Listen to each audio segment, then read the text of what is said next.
everyone, I am Priyanka Wilson and welcome to GS's course series of decoding the UPSC syllabus with macro topic listing. So guys, from today, Smriti Rao ma'am will be starting the syllabus of society, which is the part of GS paper 1. So this is the first part in the society series and second part will be uploaded from by tomorrow. So guys, please stay tuned, and if you like this video, so please like and subscribe to our channel and press the bell icon for regular updates. Thank you. Welcome to GS Core. I am Smriti Rao and we will try to deconstruct the syllabus for society in GS1. Before I go into a micro-detailed deconstruction of the syllabus, I think it's important to understand why society has been included and how can we incorporate the different elements of the syllabus and try to understand it as a whole. Now, society, as you would understand,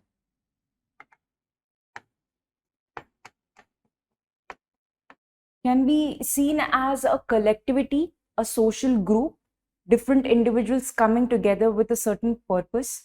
So we are trying to understand over here what are the challenges that come up, how do people come together, what are the various purposes for which they come together. In our syllabus, we have various components such as salient features,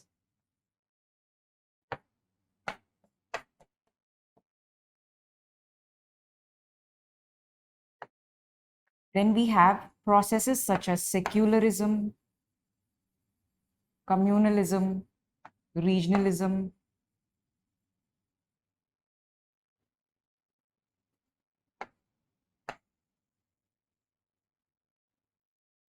if we are looking at processes, we would also look at urbanization, globalization,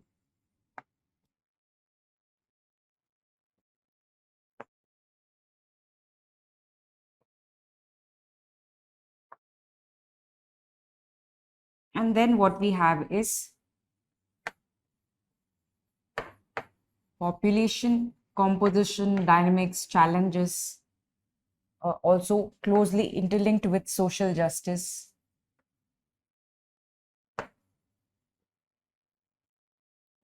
And a part of this, but a separate topic, would be women and women's organizations. So you will see these are by and large broad topics that are there in the syllabus. Let us try to understand how to interlink and associate these topics, because what is happening lately is that UPSC is trying to look at the interrelation rather than focus on solely one unit of the syllabus. So we will try to look at each unit, but before I go into that, I want you to get a glimpse of how to interlink all the units.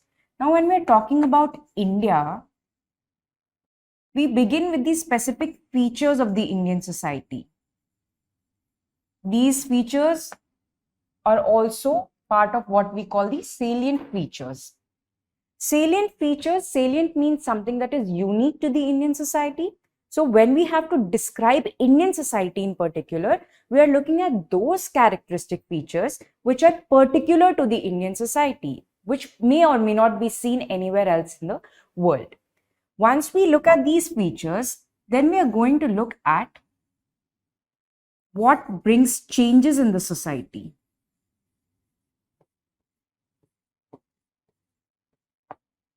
There would be some processes which lead to changes.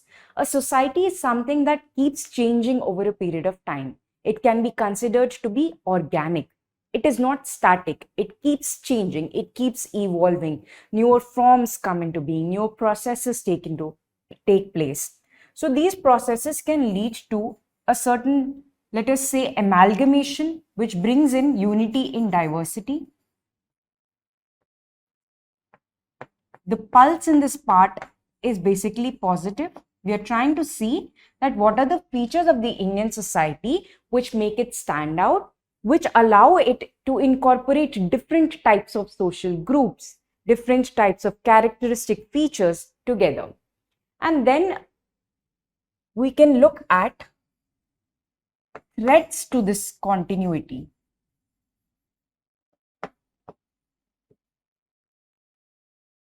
Whenever two different groups come together, there could be a certain clash between these groups because of an ideological difference, because of a nature based difference, because of cultural way of living. This leads to threats to unity. In terms of threats, we will look at secularism, communalism, and regionalism. These are arising out of differences, where differences first provide unity, they can also challenge the unity. Where they are challenging the unity, we will look at the threats. So we have looked at features, we have looked at threats.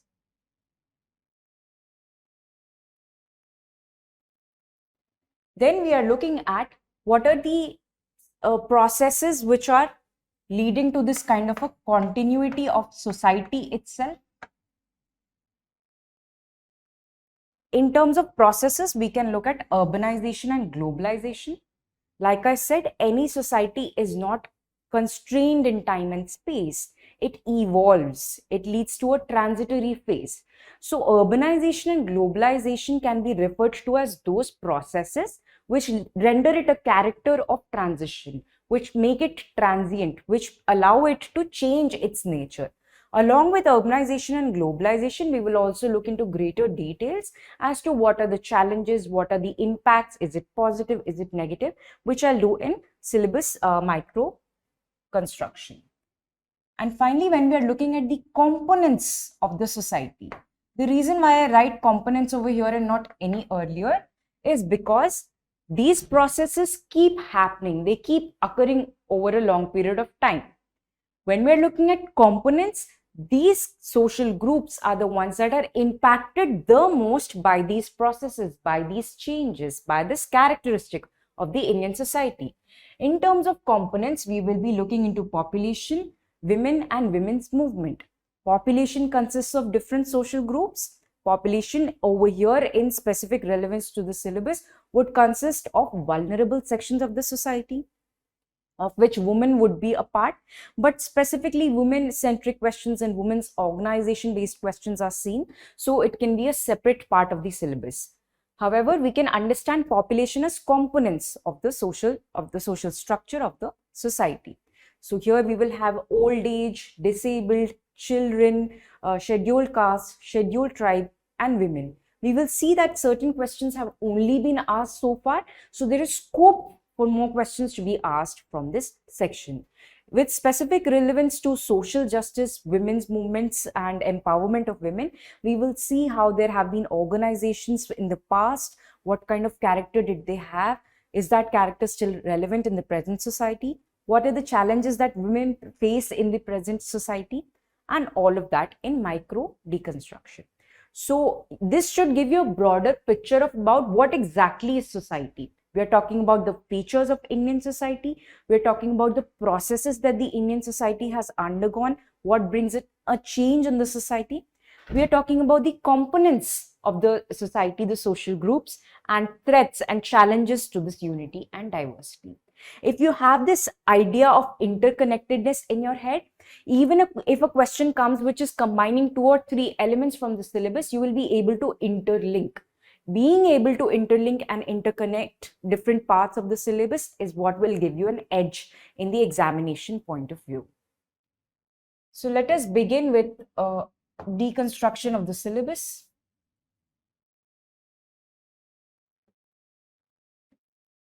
The very first idea of Indian society we are looking at is the salient features.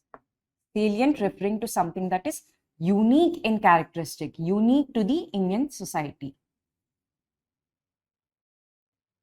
Characteristic features of the Indian society.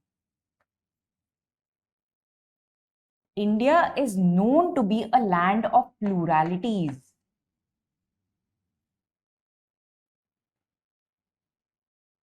Which means at the same time, there are different groups, different ideological standing, different points of views that tend to coexist within this one reality.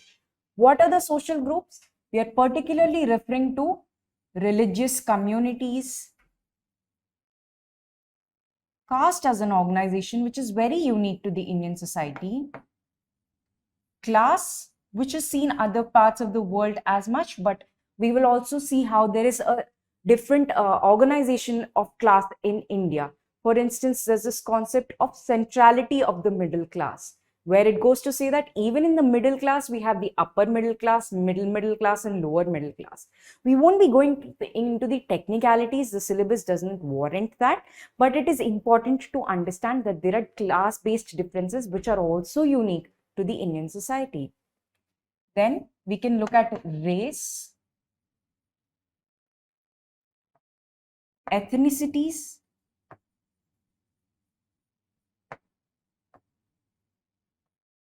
tribal population, indigenous population, language-based differences.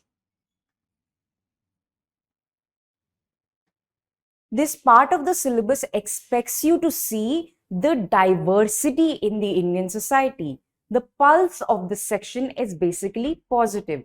Yes, we will be looking at challenges and threats as well, which does give it a negative tinge. But by and large, we are looking at bonds of unity. How these different socio-religious, socio-economic, socio-cultural groups are providing a unique and distinctive character to the Indian society. Now, the reasons for this bond of unity, if we go back and we look into history, the historical time period, the way that the society changed over the time period, we can understand from ancient to medieval to colonial, post-colonial, post-independence, and contemporary time period or present day. Questions tend to come out of this transition. You could be asked how this unity, how this idea of unity in diversity, pluralism, togetherness is unique to the Indian society.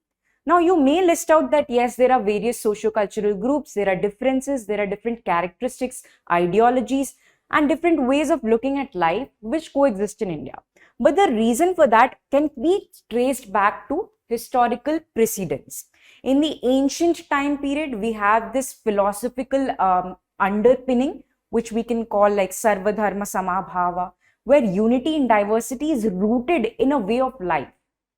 And then in medieval time period also we see the Sufi tradition, the Bhakti tradition, which are trying to keep up with this idea of living together, even if we have different ideologies. And in the colonial period is where we see that there is challenge or threat to this concept of unity because of the 1857 revolt, because of separate electorates, because of this ideology to break the backbone or the cultural unity of India in order to be able to rule it better, the divide and rule policy. In the post-independence period, we see how there is constitutional reform that has allowed this unity to coexist within the society's changing paradigm. And in the contemporary period as well, we see that there is still a glimpse of unity in diversity that is prevalent, but there are also challenges and threats. So questions can be of both the nature of positive as well as negative. By negative, I'm specifically referring to the challenges and threats over here. So this transition is important because questions tend to come out of this, but we have seen that mostly the pulse is positive. We have seen mostly the question is on how to maintain this unity and diversity, what are the characteristics which make it so unique, which make it stand out, that it is standing the test, and the challenges and the threats which come along with diversity. So India has from the beginning accommodated different social groups. When you're writing your answers about different social groups, social institutions, and social structure, you can include the value of accommodation. These are certain processes which allow this diversity to exist. Acculturation, assimilation. Now you will see these terms are not visible anywhere in the syllabus, right? Which is primarily the reason we are trying to deconstruct the syllabus. By and large, the syllabus is talking about characteristics, all right, but you have to interrelate those characteristics to their historical precedents, to their challenges and threats, to the processes which go into making it a plural society. In this manner, we can tackle the salient features of the Indian society. So I hope this continuum is understood. What are the features? Why do these features exist? What are the processes which lead to this unity and diversity? And how is this challenged? Let us look at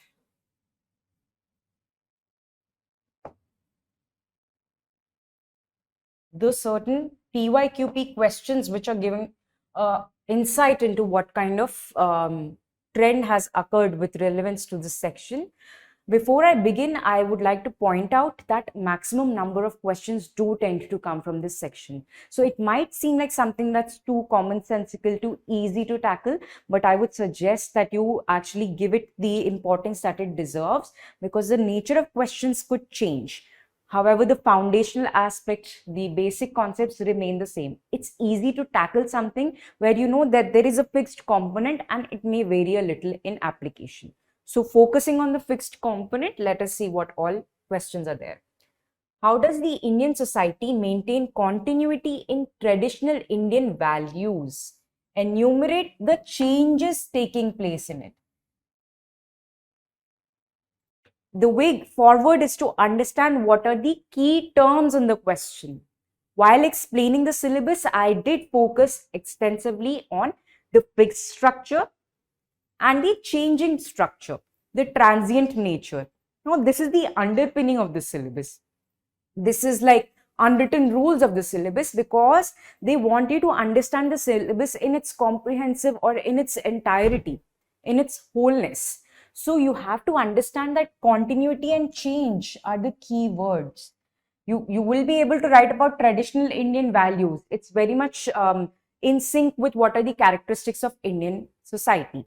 But change and continuity is something that gives it some substance. You have to explain how continuity is there despite changes. Here you can also speak about the historical way in which the changes have taken place from ancient to the present time period. But that has also led to strengthening of the unity between pluralities. Then in line with this, the spirit of tolerance is not only an interesting feature of the Indian society from the very early times, but is also playing a part in the present. Again, we are looking at the continuum from the early times to the present. Now, this question was asked in 2017, where they're talking about spirit of tolerance. Spirit of tolerance, you would see, is very much relevant to the newspaper articles as well. You would see lately how there are these issues of unity breaking down due to regionalism, due to communalism, due to these processes which have disrupted the social structure. So you need to catch the pulse of the question. If you're talking about spirit of tolerance, let not tolerance be a word that would incite the negative qualities. Tolerance speaks about allowing, accommodating different groups, different social processes. So the principle of accommodation, the principle of assimilation, and the principle of acculturation, which basically mean that when there are different cultural groups that are coming into the society, they tend to adopt the culture of that particular society. And over a period of time, it leads to an amalgamation of different cultural practices. For instance, in India today, we are practicing festivals like Thanksgiving, like Halloween, which weren't earlier practiced in the Indian society. So we have incorporated a new cultural practice and we have made it a part of our own, a part of the public sphere, where everybody comes together and celebrates this diversity. So this is what we need to understand, that this continuum from past to present of changes and basic structure needs to be the base of that salient features. Now, particularly coming to caste-based questions do tend to come time and again. I wouldn't say they're repeated every year, but it's a very important institution. And the kind of questions that have been asked are not just about what caste system is, but the implication that it has. So salient features would include caste as a group. But what we need to do is go a step beyond and see what is the relevance it has in the present day context. And we can also look at how caste system has changed in its form. So that question hasn't been included here for the basic purpose that caste system needs to be understood in its changing pattern, in the changing forms. So you have to make sure that your micro units are also relevant to present day context. These questions may seem like they are static, but they have an element of dynamic component to them. Dynamic in the sense that you can include examples from the present day context which go to substantiate your point. Has caste lost its relevance in understanding a multicultural Indian society? Elaborate your answer with illustrations. Over here, the question explicitly asks for illustrations. Even where it is not asking, it would be wise to include examples. What kind of examples can we write in caste-based questions? We can talk about how the manual scavenging as an occupation based in untouchability is still prevalent despite the constitutional reforms that have come to eradicate it. Or we can speak about how there is sociological research, social research, which tries to look at the impoverishment of the scheduled castes in terms of their educational quality, in terms of their employability, in terms of their prevalence in the public sphere. So these kind of questions also need to be substantiated with contemporary or current affairs based understanding. Then custom and tradition suppress reason, leading to obscurantism. Do you agree? This is a 2020 question, one of the most recent questions. Here, if you see again, there are two components of the syllabus that are being brought together. One is the characteristic feature, where we're talking about customs, traditions, cultural values, uniqueness of the society. The second is the underpinning of that. Is it subject to change? Is it changing in its structure itself? What are the challenges that it brings about? So over here, we are looking at the challenges or the threats to the characteristic feature of the Indian society. Here also, your answer would make sense only if you're incorporating examples. What are some traditions which are leading you backwards? Some traditions which are inhuman. Some traditions which make cultural practices itself shameful. We cannot carry on those kind of traditions which are leading to destruction of the society. So, are they suppressing reason just in the name of tradition? Then we come to, are we losing our local identity to global identity? Now over here, globalization is also relevant. Here, global identity or globalization are, let's say, they are transcutting into salient features. So two components of the syllabus tend to overlap. This overlap, if it comes naturally in your questions, in your answers, regardless of the question that is being asked, it leads to a multidimensionality. It leads to an edge in your conceptual understanding. Local identity in terms of your local culture, the way that we eat, the way we dress, the way we talk, the way we communicate in social groups, is it under a threat or is it changing due to global identity? Over here, you can talk about how there is a local culture that is on way.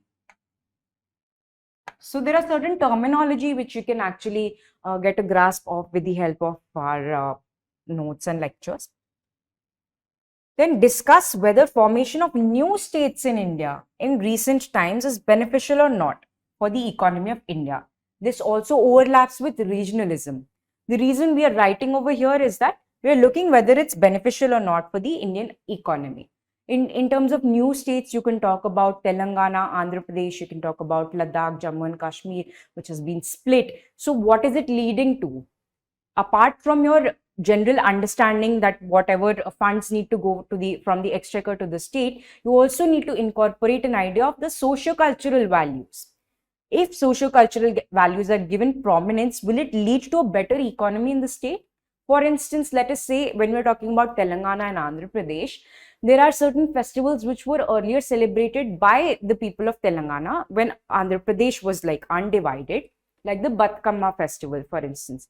It has now gained so much precedence. It is a cultural, traditional way of living that it gives people more and more confidence in the state. They believe that the separate identity of a state is not merely political or economical in nature, but it also has a socio-cultural component. And over a period of time, all these socio-cultural activities lead to strengthening the economy of the state as well, through participation, through investment, through recognition of the social processes. So in that manner, we can incorporate different ideas of the society's socio-cultural elements with economy and political relevance.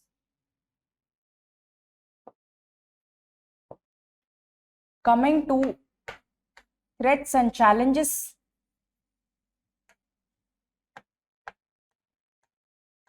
through processes.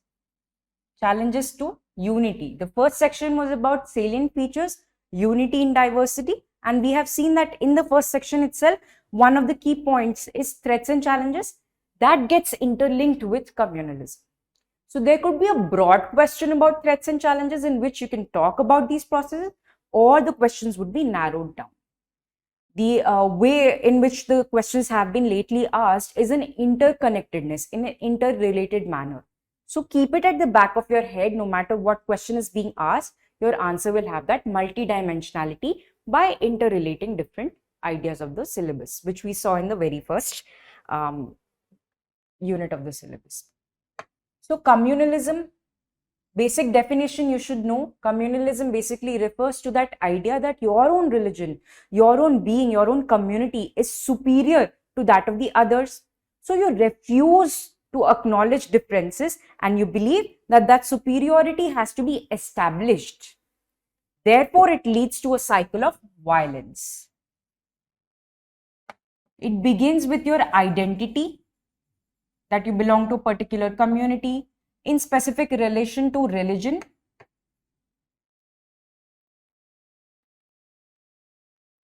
The definition is broader, but we are referring to religion as the key point over here. It is good so far as it begins with identity and it leads to solidarity. It strengthens the group. But it becomes problematic when that leads to violence, and the violence then leads to politicization for electoral gains. So it's imperative to understand this. The syllabus would just talk about communalism as a process, as a threat to the unity of India's cultural groups. But when we are looking at this entirety, we need to understand that there are different steps to how communalism occurs. So it is important to understand evolution in historical terms.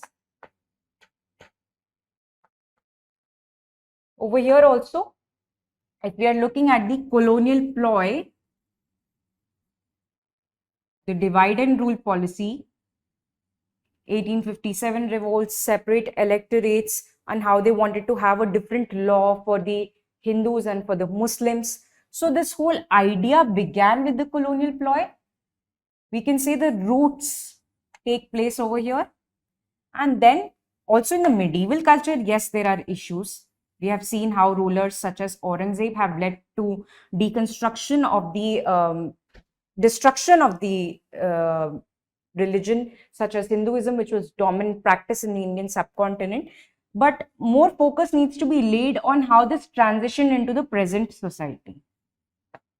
There hasn't been any question asked from the ancient or the medieval time period, because we are looking at communalism as a process which occurred in the later modern stages of the society. So colonial activities and post-British, post-independence based idea is what we are looking at. But we can also look at the organizations which led to communalism. And in the present time period, we see that communalism is like a hot debating topic, right? So what are the ways in which we can tackle contemporary challenges? This becomes extremely important. What is leading to rise in communalism in the present day context? Because we believe that the society evolves from a traditional practice to a very scientific modern idea where secularism, equality, unity, brotherhood tend to take precedence. So why exactly is this challenge of communalism coming back in the present day time, and how can we lead to corrective measures. So in contemporary challenges, you can look at how it leads to violence, otherization, isolation, separatism, extremism.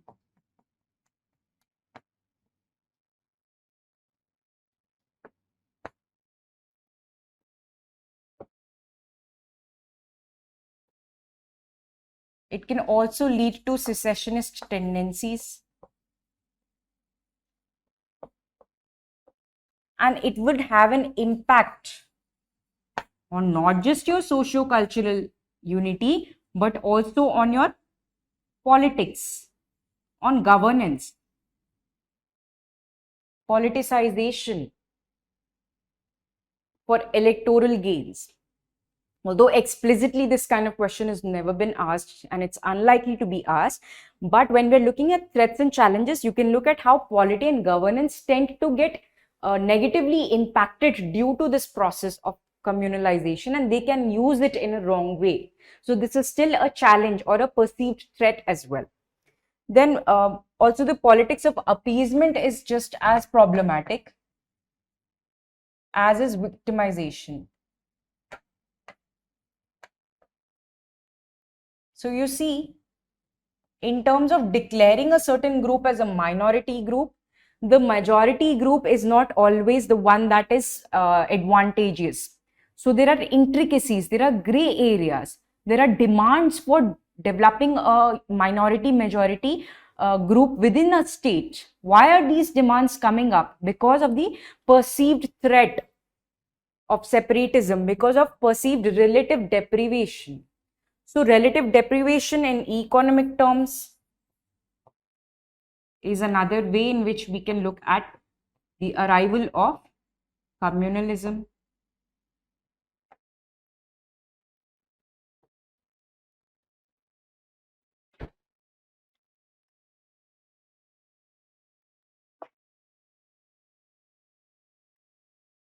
And as we can see, we need to look at the corrective measures as well. We need to enhance this collectivity so that different religious groups, which have been a part of the same subcontinent for hundreds of years, do not suddenly feel the need to go separate, the need to destruct and break it down. There are challenges. You would be seeing in the news channels lately about the discussion, the debate surrounding the Gyanvapi mosque and whether there is a temple behind that and the whole Varanasi temple complex. Now, the point over here is that your answers do not have to be political in nature. You do not have to be rightist or leftist in your answers. We have to look at the basic definition, basic characteristic features, perceived positive and negative impact, implication, and corrective measures. Now, you have to think like a civil servant even when you're writing your answers. You need to separate that political clout from your answers, especially in areas such as communalism and secularism. It's important to understand how do you develop your answers. And the best starting point is to detach yourself from any kind of ideological sentiment that you have. Although you would be required to have an opinion of your own, and maybe in the interviews as well, you would be required to speak up on what you actually think about the subject. But do keep in mind that you're supposed to be neutral. You're not supposed to be taking sides. You're supposed to be helping the different social groups and unity between the different groups. So when you incorporate that idea, when you're not looking at two different groups in terms of which one do you associate more with, which one do you identify it, what is your personal bias? No, you have to be neutral, but you have to understand that the threats and challenges are perceived by every group. So in order to make your answer more palatable for the examination, we use terms such as this: victimization, appeasement, violence, otherization, isolation, extremism. It's important that terminology that you use in your answers is pertaining to the syllabus, pertaining to the purpose of the examination. Let us look at some questions which have been asked from this section.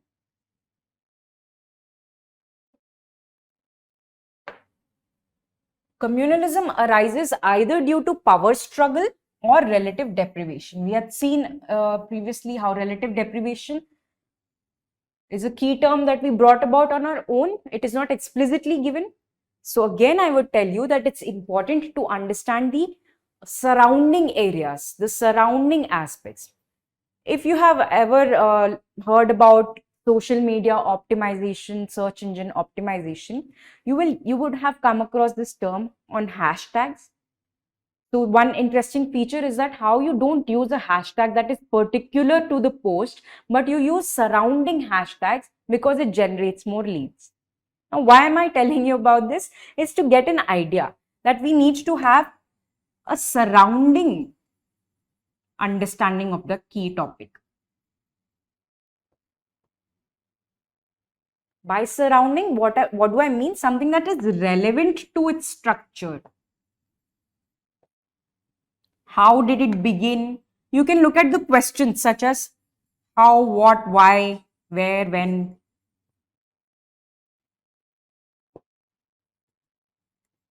Gives you a basic backdrop. So when you're talking about communalism, basic definition is there. What is communalism? What are the features of communalism? Go beyond that. How did communalism develop in India? Look at the historical progression.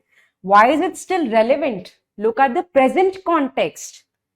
When is not very applicable to this particular aspect, but try to look at the surrounding areas which give it a structure.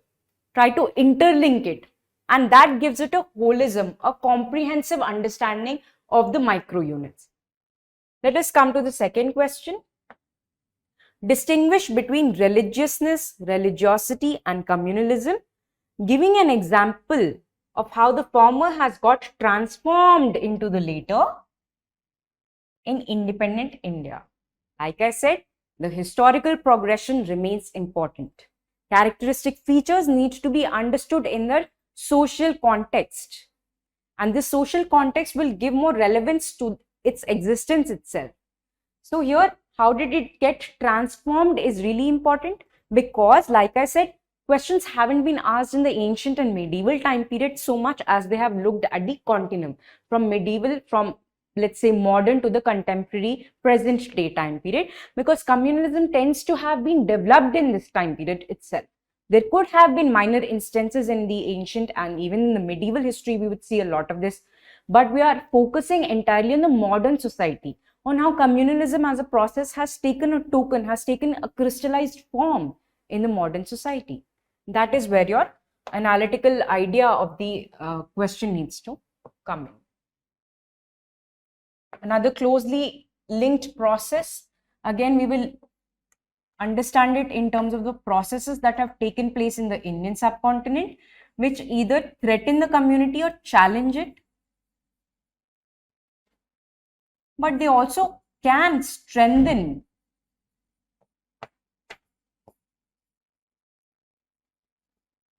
social organization, social collectivity, social communication. So the area where these processes strengthen would go into the first unit, which is salient features of the society. We're looking at the positive pulse in the first unit. Then in terms of challenges and threats, we come to the subsequent units, the subsequent processes. Now, a very important starting area is definition, because the definition itself has a dichotomous nature. Secularism has been defined differently in the Indian context than the Western context where it takes birth. Furthermore, there could be hard secularism,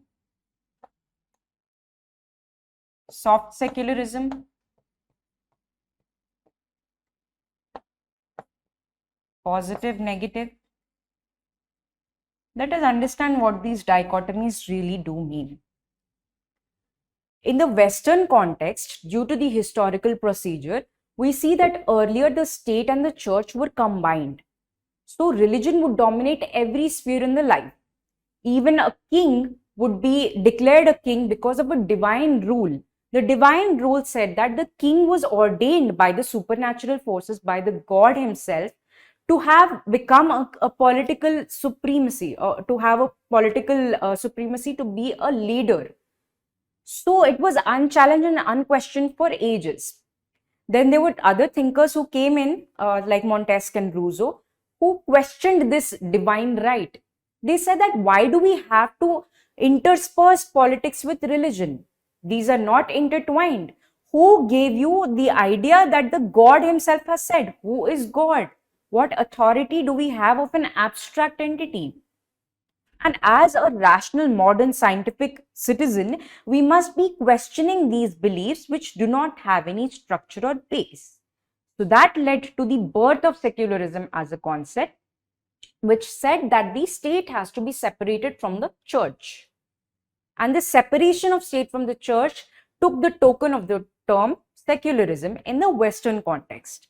However, in the Indian context, secularism did not really have to be defined in the early ages, because like we have seen in the salient features in the ancient and the medieval time period, it was already a way of life to incorporate, accommodate, leading to acculturation, in which different cultural ideas, different religious ideas were not seen as antagonistic to each other. Rather, they were supplementing each other. They were festivals. Even today, India is known for its festivals, known for the celebrations that are cross-cutting any kind of social groups, any kind of inequalities in terms of your class, in terms of your identity, in terms of race, religion, caste, so on. So when we are looking at secularism in the Indian context, we will see that in the Indian context, it is not about separation of religion from politics. In the Indian context, secularism simply believes that when the state came into being, it identified the problems of the society.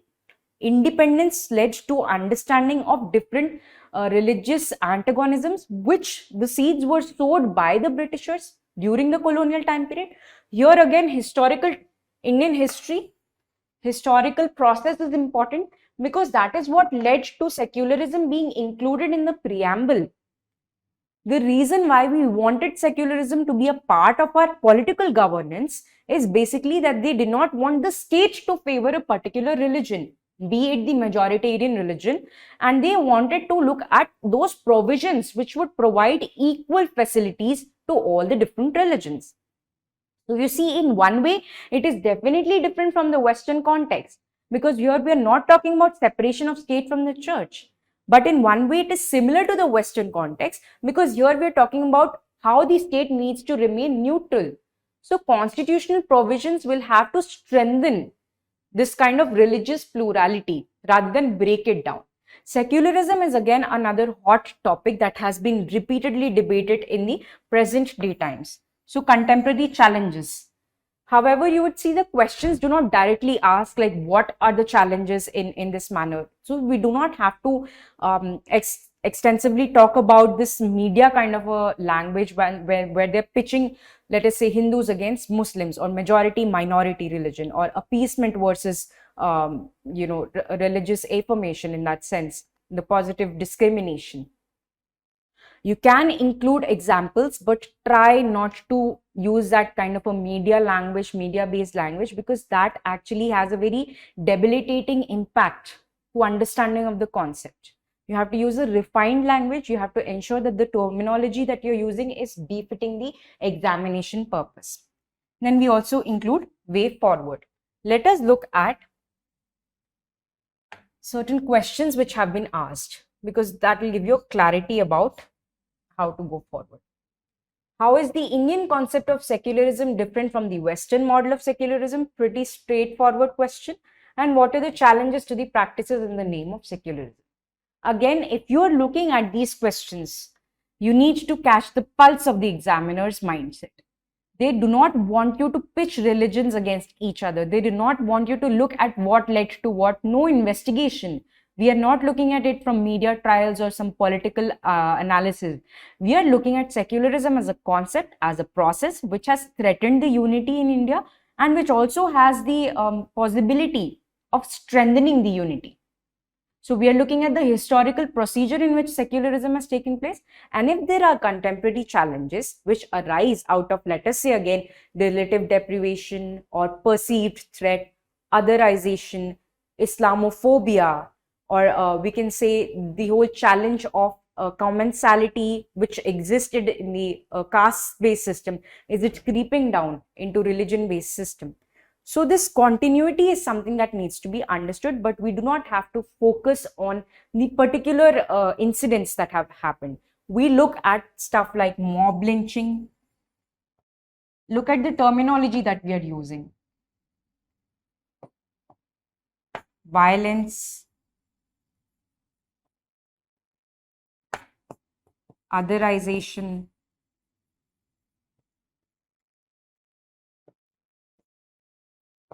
appeasement,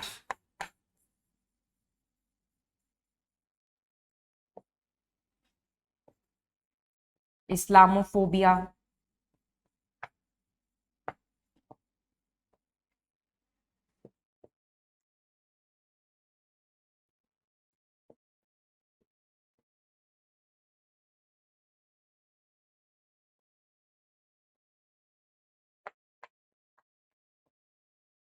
ethnocentrism, very important key terminology. So here you do not use direct examples that so and so XYZ killed LMN whatever, and this led to this religion is dominant. Please try to understand that this is an examination and your viewpoints need to have a terminological idea. They need to be formal and organized. So we try to explain this problem, but we use the basis of a terminology.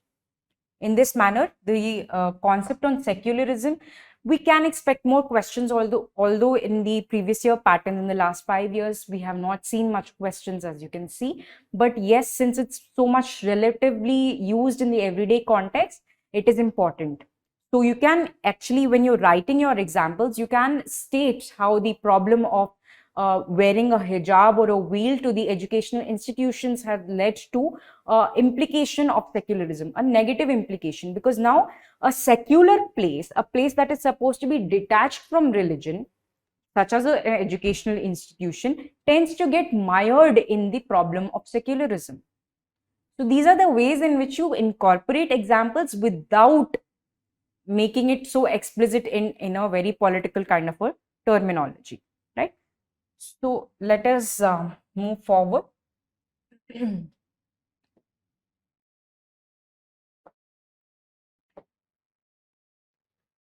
Regionalism. What does regionalism basically mean? As the term is suggesting, region. When we're talking about region, we talk about something that is specific to the physiography, let us say,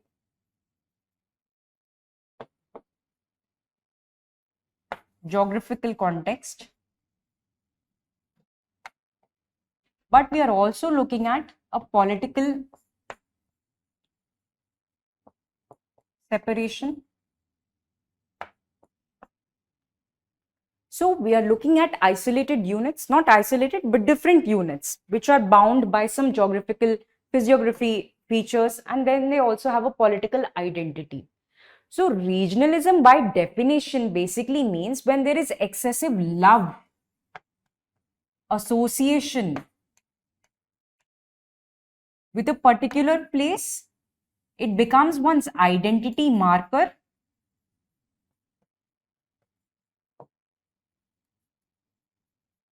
synonymous to one's own identity. When you ask people, who are you? A natural way of explaining oneself is to tell where you're from. So regionalism becomes a core identity marker. Now this, when it becomes extensive, when it becomes compassionate in that sense, then it leads to regionalism. We all have a sense of identity. We all have rootedness, where we belong to, which village we come from, or which city that we have grown up in, or what are our own roots. We have an idea, we have an identity, we have an association. But when that idea, identity, or association becomes too entrenched, that it seeps and percolates into other areas of your life, then it can be considered as a principle of regionalism. Excuse me. So it becomes problematic when this compassionate nature makes it divisionary. It leads to division, it leads to fault lines, and it separates one from another. It leads to social disorganization, deconstruction. In that manner, characteristics can be understood. That there could be a broad, let us say, foundational base that is arising out of geographical, physiographical differences. It could have a political identity, but when it is, the characteristics are marked by one's association, compassion, identification, then it leads to this process of regionalism, which has a, within itself, it has this divisionary principle. It divides people, it divides social groups. Now, what are the causes? Why do people feel that they belong to a particular group and they have to defend that group at all costs? Why is there this extensive sense of belongingness such that it percolates to different areas of your social life? Let us look at the economic reasons. We know that economically, not all parts of the country are developed at the same pace. Because of geographical reasons, because of physiographic reasons, we have areas where the soil is more fertile, so it is suitable for agriculture. We have areas which are drought prone. We have areas that see floods every year. So there are extreme contrasts from north to south and east to west. There are numerous examples which goes to show that development does not happen in a unilinear fashion, and it is not equitable in the sense that distribution of resources by nature itself is not equitable. Furthermore, it is exacerbated when that relative deprivation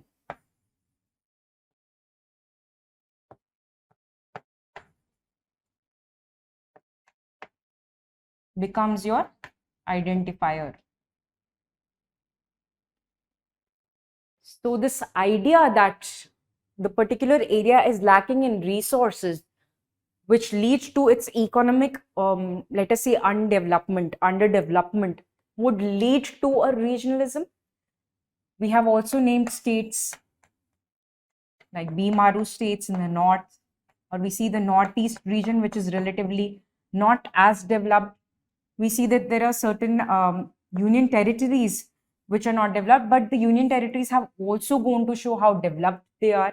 For instance, Ladakh happens to be to have the highest sex ratio at births, and it's followed by Andaman, if I'm not incorrect. So there are states and union territories which have gone to prove against the general idea, against the idea of regionalism, that development can take place. Also, in way forward, I will include how this can be rectified. When we're looking at the political angle of it, the sons of soil theory, the idea that those people that have been born and brought up in a particular region, they have more, let us say, they demand more acceptability by that region. They believe that they have rights to that region. So they should be given precedence to any kind of migrants. So the problem of migrant laborers also becomes extremely important, and this could be the dynamic idea, dynamic application. So a question on migrant laborers can be associated with regionalism. A context for this is how in Maharashtra, Karnataka, Tamil Nadu, this idea is so prevalent that it has seeped into seats reservation on the basis of nativity.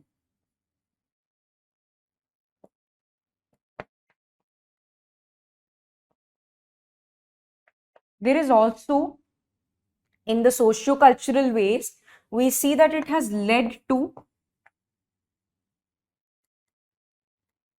in the socio-cultural ways, we see that it has led to a certain kind of, let us say, a disbelief in the other region. We are so isolated and so differentiated from people of the other region, sorry. Whenever we see people belonging to the different region, there is this internal dichotomy that is there, whether you have to be nice or, nice to your own kind. So this idea, this belief that regional separation needs to be a marker of your social group leads to the problem of regionalism. So in terms of impact, right? In terms of impact, we can see what kind of an impact does it have on different social processes.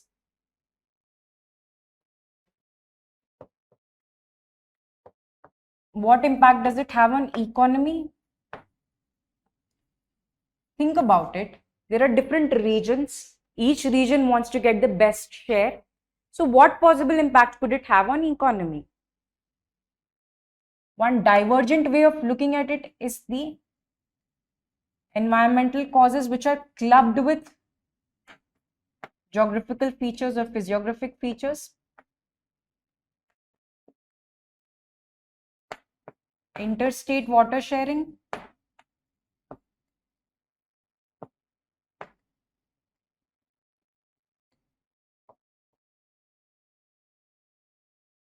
And if you're able to look at interstate water sharing from this point of view, from regionalism point of view, not just from economic point of view, then your answer would have some credibility in terms of your society based questions within GS.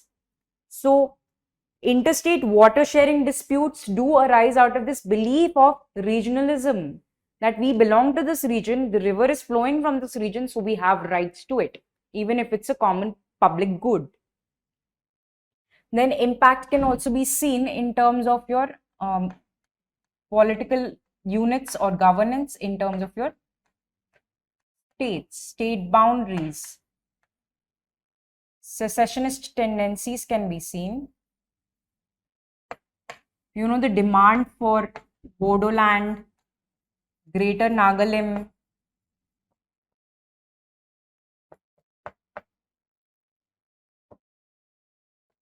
Dravid Nadu,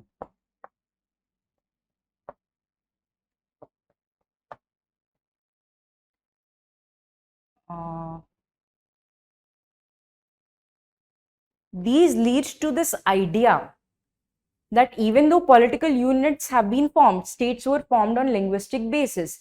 But furthermore, there's this idea of regionalism that is rooted in demand for separate states, in secessionist tendencies. This could be an impact, a negative impact, if you're looking at it in negative terms.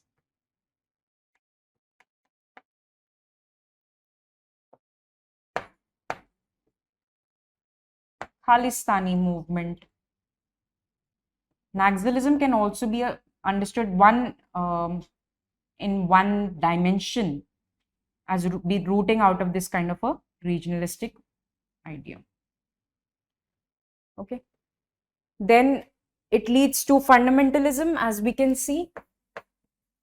There are certain areas which are closely intertwined with religion and region. Challenges are that it threatens to break down the integrity, unity of India. Now we also need to look at the positive impact that this could have, right? What are the positive ways in which regionalism could impact us? Positive impact.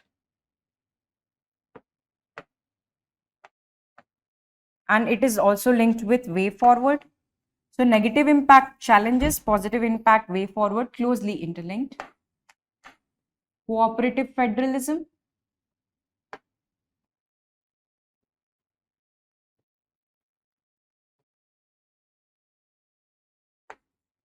Prevents brain drain.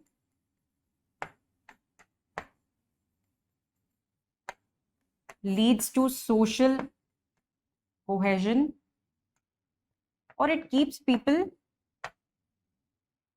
bound in solidarity.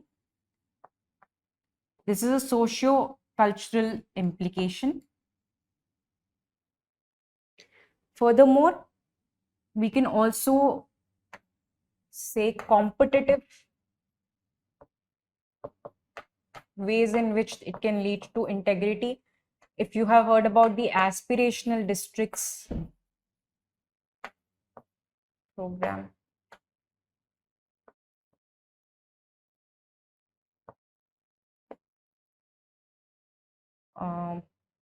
pride of the nation. Every time there is somebody who participates in the international sports, Olympics, or Commonwealth Games, or those kind of activities, we see that there is a pride that is associated with nativism, that the so-called player who belongs to a particular region tends to get appreciated for contributing to that region. It's also seen in various other walks of life. In terms of economic terms, we can see how we have the CEO. Sundar Pichai is known for this, or Indra Nui is known for this. So we have seen economic, political, socio-cultural, XYZ areas. Whenever somebody belonging to a particular region tends to outperform them and show excellence in their particular area of expertise, it also becomes a matter of pride for people belonging to that region. And it is a matter of inspiration. So it is leading to a certain sense of good governance, of being more productive citizens, and of giving back to that particular area that you belong to, along with being an Indian citizen. So way forward, we can ensure that the positive impact in terms of aspirational districts, cooperative federalism, ensuring pride and social cohesion, preventing brain drain, these are also positive impact which is closely intertwined with way forward. We need to encourage more of this to happen so that regionalism and the love and compassion for one's region leads to integrity. It gives one more options to be more productive to the nation and to the region that they belong to. Okay. So I hope that explains how we approach this topic. Let us see certain questions. Do you agree that regionalism in India appears to be a consequence of rising cultural assertiveness? Argue. So cultural assertiveness, what does assertion mean? When you're trying to impose, when you're trying to make someone do something according to your own way. Cultural assertiveness, when you're trying to coax someone into working or into practicing the cultural traditional values that you practice on your own terms. So this can be a certain form of imposition of your own values on someone else. So regionalism tends to make this process of acculturation more important, where people belonging to a particular region, they have a feeling that whoever comes into that region, such as the migrants, for whatever reasons, they have to be respectful and they have to follow the cultural traditions of that particular region. So here we can look at the negative implications that it has, or how regionalism actually develops over a period of time. And the second question we have here is, has the formation of linguistic states strengthened the cause of Indian unity?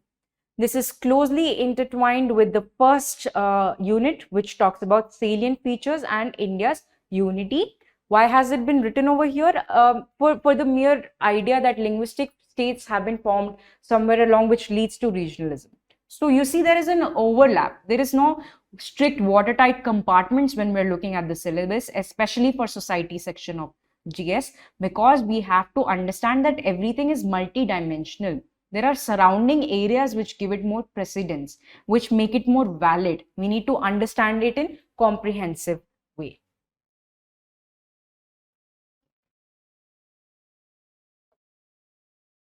Now we come to components of the population.